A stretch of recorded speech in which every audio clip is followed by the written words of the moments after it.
Hello everyone, welcome to judiciary by PW. I am Shrimi Srivastava और आज के इस पर्टिकुलर सेशन में हम बात करने वाले हैं कि यदि आप सरकारी नौकरी की तैयारी कर रहे हैं और अगर आपके खिलाफ एफआईआर हो जाती है तो क्या आप अपनी सरकारी नौकरी का सपना छोड़ दें, यानी कि क्या फिर आपको सरकारी नौकरी नहीं मिलेगी।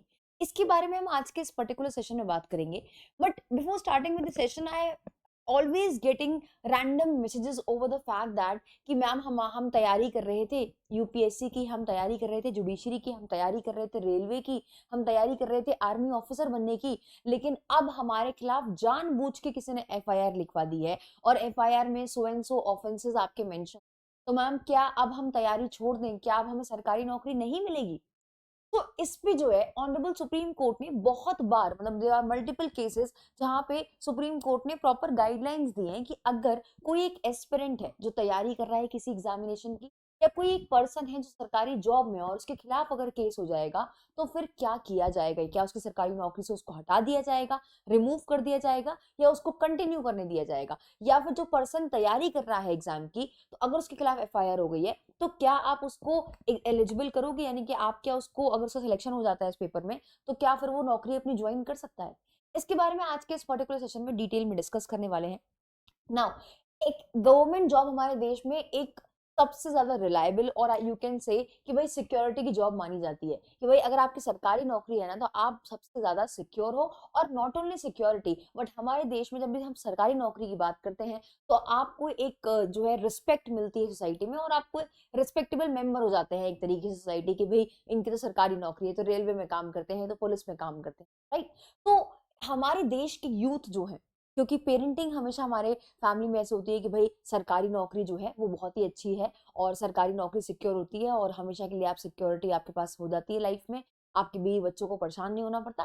तो पेरेंट्स भी उसी तरीके से बच्चों को उनकी अपब्रिंगिंग करते हैं और उनको भी जो है कहते हैं कि आप जो है सरकारी नौकरी की तैयारी करो। जिसकी वजह से हमारे देश के बहुत ज्यादा यूथ जो है वो ट्राई करते हैं, वो कोशिश करते हैं, एफर्ट मारते हैं कि उनकी भी एक सरकारी नौकरी लग जाए। And no doubt about it, सरकारी नौकरी से बेस्ट कुछ भी नहीं होता। हाउएवर, अगर कोई क्रिमिनल केस हो जाता है या अगर कोई एफआईआर लॉन्च हो जाती है किसी पर्सन के अगेंस्ट, ठीक है, तो क्या उनका सरकारी नौकरी पाने का सपना खत्म हो जाता है। अब दिस इज द क्वेश्चन है। But I would like to tell you कि देखो, एफआईआर जब होती है ना, तो ऐसा नहीं है कि अगर आपके खिलाफ एफआईआर हुई है या फिर अभी आपके खिलाफ केस पेंडिंग है तो आप एलिजिबल नहीं हो एग्जाम के लिए। आप एग्जाम के लिए तो एलिजिबल हो, but that depends upon the nature of the offence, nature of the crime which you have committed, ठीक है। और मोर ओवर डिपेंड करता है एम्प्लॉयर पे भी जो आपको डिपार्टमेंट जॉब दे रहा है उस पर।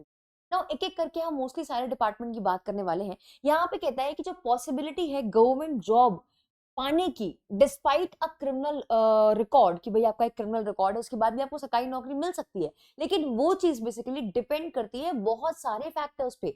जैसे कि नेचर क्या है ऑफेंस का, लीगल स्टेटस क्या है आपका केस का, क्या आपको एक्विट कर दिया गया है, बरी कर दिया गया है, क्या आपको कन्विक्ट कर दिया गया है, या आपका केस अभी पेंडिंग चल रहा है, तो आपके केस का लीगल स्टेटस क्या है, ठीक है। और रूल्स क्या है उस स्पेसिफिक डिपार्टमेंट की, जो डिपार्टमेंट आपको बेसिकली हायर कर रहा है। Now if you are preparing for a government job, अगर आप गवर्नमेंट जॉब के लिए प्रिपेयर कर रहे हैं, हमेशा से ये एडवाइजेबल रहता है कि भाई आप इन सब मामलों से दूर रहो, ठीक है, और अपना एक क्लीन रिकॉर्ड रखो। और स्पेशली जब आप जुडिशियल ऑफिसर बनना चाहते हैं या फिर आप यूपीएससी में कोई ऑफिसर बनना चाहते हैं, आईएएस पीसीएस ऑफिसर बनना चाहते हैं, तो उसके लिए आपसे एक्सपेक्टेड है, एडवाइजेबल यही है कि भाई सारी चीजों से दूर रहो, अपना चुपचाप तैयारी करो और अपनी नौकरी सिक्योर कर लो, ठीक है, और अपना रिकॉर्ड जो है बिल्कुल क्लीन रखो। एनीवेज, अगर मान लो आपके खिलाफ एफआईआर दर्ज होती है तो देखो, फर्स्ट इंफॉर्मेशन रिपोर्ट जो होती है बेसिकली ये पुलिस रजिस्टर करता है। कैसे रजिस्टर करता है, उसके पास जो कंप्लेन आती है उसके आधार पे वो आपके खिलाफ एफआईआर दर्ज करता है। एफआईआर कोई फाइनल जजमेंट नहीं है किसी केस का, ठीक है, किसी क्रिमिनल केस का ऐसा नहीं है एफआईआर दर्ज हो गई तो फाइनल केस है, नहीं। इंस्टेड वो पहला स्टेप है कि भाई जो क्रिमिनल लॉ को बेसिकली मोशन में लेके आता है, ठीक है, and brings the criminal law in motion. A person against whom the FIR has been lodged is just an accused or suspect. तो जब भी किसी पर्सन के खिलाफ एफआईआर दर्ज की जाती है ना, तो वो एक सस्पेक्टेड पर्सन होता है या उसको हम एक्यूज कहते हैं। एफआईआर दर्ज होने का मतलब ये नहीं है कि आप अब दोषी ठहरा ठहरा दिया है आपको, या आपको दोषी करार कर दिया कि भाई अब तो आप पक्का पक्का गिल्टी पर्सन हो, ऐसा बिल्कुल भी नहीं है। तो एफआईआर होने से ऐसा नहीं है कि आपको नौकरी से निकाल दिया जाएगा या आपको सरकारी नौकरी नहीं मिलेगी, ऐसा कहीं पे भी नहीं लिखा है। Again I want to tell you कि अगर आपके खिलाफ एफआईआर हो जाती है ना, तो बहुत सारे फैक्टर्स पे डिपेंड करता है कि आपको सरकारी नौकरी के लिए आप एलिजिबल होगे या फिर नहीं। Now thus a person against whom the FIR has been lodged cannot be directly removed from the office। ठीक है, तो आपको अपनी सरकारी नौकरी से आपके डायरेक्टली रिमूव नहीं किया जाएगा, ना ही आपको बैन किया जाएगा कि आप गवर्नमेंट जॉब नहीं ले सकते। After FIR has been lodged, the trial begins in the court based on the evidences जो बेसिकली पुलिस ऑफिसर कलेक्ट करते हैं।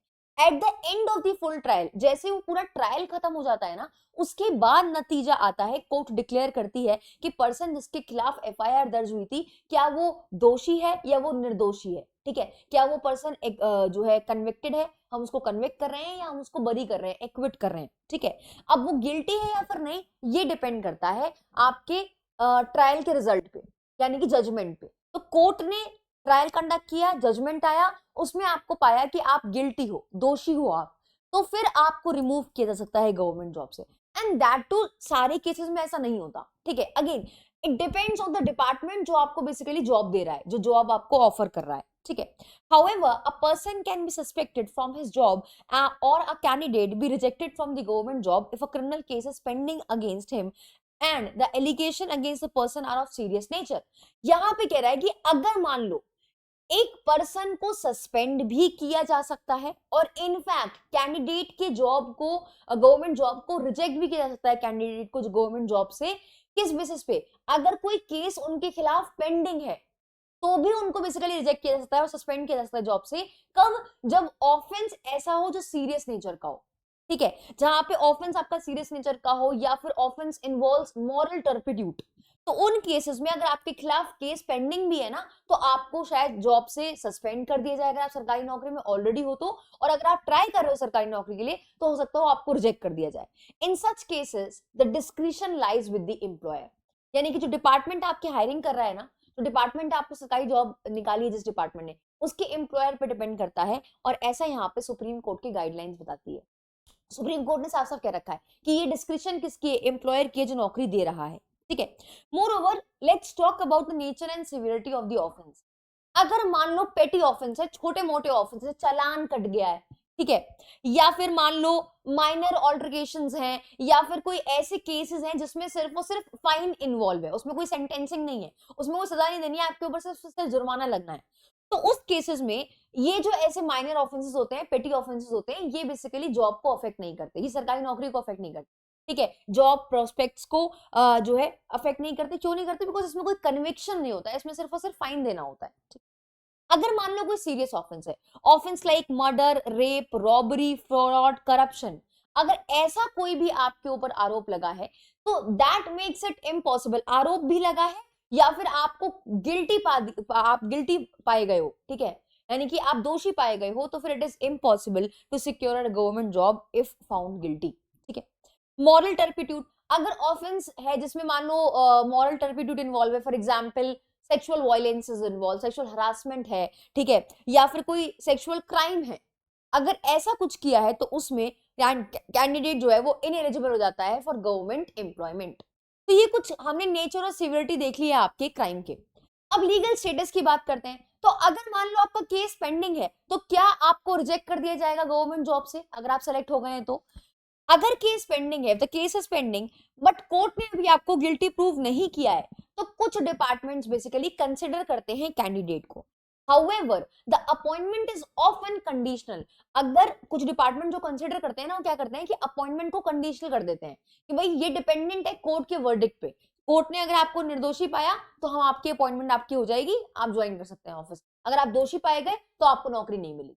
ठीक है, सिमिलरली अगर आपको बरी कर दिया गया, एक्विट कर दिया गया है, तो कोई मसला ही नहीं है। अगर कोर्ट ने आपको एक्विट कर दिया, चाहे आप 1 महीने जेल रहकर आए, 2 महीने जेल रह के आए, इससे फर्क नहीं पड़ता, लेकिन कोर्ट ने आपको बरी कर दिया है सारे चार्जेस से, अगर एक्विट कर दिया है कैंडिडेट को या डिक्लेयर कर दिया है कि भाई ये पर्सन तो गिल्टी नहीं है, it works in his favour, अगर उसके फेवर में वर्क कर रहा है तो कैंडिडेट मस्ट प्रोवाइड एविडेंस। वो एविडेंस देगा कि भैया रिकॉर्ड दिखाएगा कि अब उसके पास क्लीन चिट है, now his record is very clean, और फिर उसको जॉब के लिए कंसिडर किया जा सकता है। अगर कन्विक्ट कर लिया गया है, दोषी करार कर दिया गया है, उस केस में अगर कन्विक्शन है तो जनरली इससे आपका डिस्क्वालिफिकेशन होता है, मोस्टली सारे ही गवर्नमेंट जॉब से। However in some cases eligibility may be restored after completing the sentence और वेटिंग पीरियड। ठीक है, अब यहाँ पे बहुत कम केसेस में ऐसा होता है, अदरवाइज अगर कन्विक्ट कराए तो आपकी सरकारी नौकरी चली ही जाती है। और ठीक है, now department in specific policies, her department की अपनी अपनी पॉलिसीज होती है। अगर हम बात करें आपकी जनरल पोजीशन की, अगर क्लर्क की बात करें, ठीक है, टीचर की बात करें, गवर्नमेंट टीचर, रेलवे में कोई ऑफिसर है, एम्प्लॉइज है, ठीक है, इन्होंने अगर कोई माइनर ऑफेंस किया है तो इनको कभी कभी ओवरलुक कर दिया जाता है, और सीरियस ऑफेंस अगर इन्होंने किया है तो फिर उससे डिस्क्वालिफिकेशन हो जाता है। अगर सिक्योरिटी फोर्सेस हैं, पुलिस, आर्मी में आप जाना चाहते हो और these jobs have very strict background check, तो इन जॉब्स में बहुत ही ज्यादा स्ट्रिक्ट बैकग्राउंड चेक होता है। इवन माइनर ऑफेंसेस में जो है बहुत ज्यादा दिक्कतें आती है, मेजर हर्डल्स हो जाते हैं, कभी कभी रिजेक्ट कर दिया जाता है। See again it depends upon the employer.